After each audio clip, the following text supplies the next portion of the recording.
spoken to your coalition partners about the parliamentary standards declining. Yes. And what did you say to them? Well, I've said it countless times. I've said it publicly as well. I said I agreed with Steve Mahari's excellent article in the New Zealand Herald. Not that I agree with much in the New Zealand Herald, but that was very, very good. Do you think that your coalition partners could be doing a better job of lifting parliamentary standards? No, I'm not criticising anybody. I'm just saying collectively, if you change the standards from dress and formalities, you get the kind of behaviour you've got now. Would you like to respond to Chris Hipkins, who just happened to say before that you should perhaps look in a full-length mirror rather than making those sorts of comments? Well, what was that about? What was he talking about? He's saying that you're contributing to the... Excuse me, I don't use foul language in Parliament.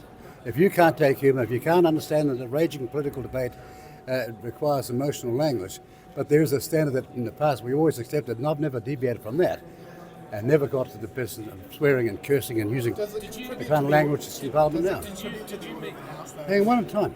Does it contribute to the order of the House to, say, send them back to Mexico, as your senior colleague has in the past?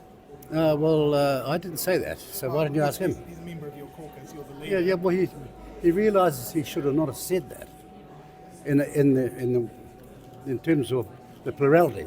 He said he should have said it in a single way, and when it comes to that, well, this fellow's arrived up here now, he's telling us, a known avowed Marxist, how to run our country. Did you Do you know that?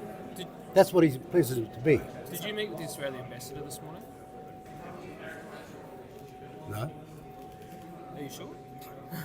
No, look, I think I'll do the interview myself. Would you ask that stupid question again? Did you I just told you no, and you're saying, are you sure? Did anyone Now listen, meet with the Australian ambassador get this to morning? understand. Well, go and ask them, because I can't tell what other people have done, but I didn't. Have you Mr. had any Peters, just on the conversations privilege. with the ambassador about Israel's ongoing campaign in Gaza lately? Now look, I just saw this ambassador recently who had just taken over from the previous ambassador.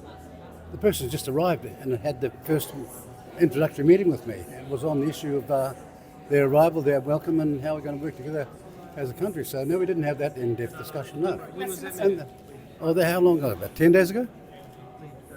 Mr. Peters, on the So you're 10 days late. Mr. Peters, on the privileges But committee. please don't ask me, am I sure who I met? We don't have memory lapses like some people I know. Mr. Peters, on the privileges committee. Yes. What do you make of the severity of the punishment that's been dished out to Party Māori?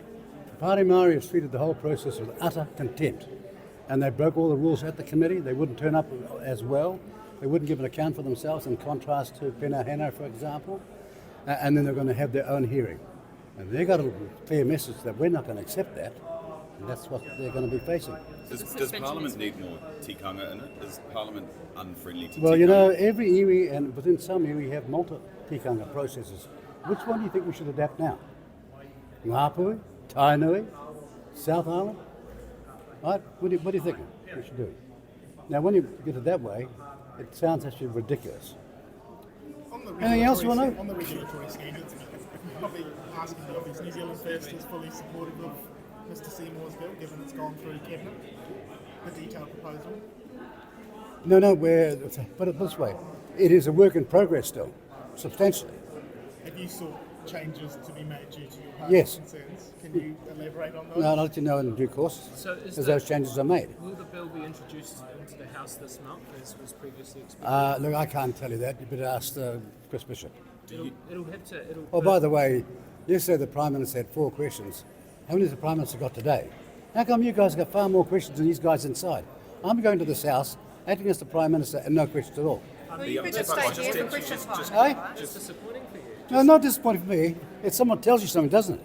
Stay Just here. quickly, We'll 20, just do 20, this for 21 days. 21 days is what Te Pāti Māori co-leaders have been suspended for. Yeah. What's your record so far over the course of your career? Does it beat your record? Well, I've never been suspended for 21 days. No, but have you been suspended for No, 1 day? not that I recall, 2 no. days? Okay. If, Oh, but by the way, I one time had a privileges committee finding against me. Said when they got to Parliament, they didn't have they didn't have a finding. Then you want to go back me to find that one? They all found against me and didn't recite what the offence was, and so the whole thing collapsed. That's my record. on the regulatory... Oh, well, Chris can say a lot of things, but he's a sausage eater who doesn't know what a woman is. Mr. Peters, on the regulatory standards bill, we have one more question on that. Yeah. Well, so coalition agreement obliges you. Didn't know that, did you? It's a work in progress. Yes, we put it in. For the most obvious reason, if you understand the chronology of the difference between Parliament, the highest court in this land, and some semi-judicial authorities like Treaty Waitangi, you'll know why it's in Parliament. On Monday, Cabinet's due to sign it off to be. Look, I've got to be there. introduced to the House. Eh? On Monday, Cabinet's I'm acting for the Prime Minister, but there's no question. Yeah, there's no question. So you're right. On Monday, the Cabinet's due to sign off on the regulatory standards bill to enter into the House. Will it be ready at that point, to your mind? I think I'd explain to you. Yeah, but in the context of the question.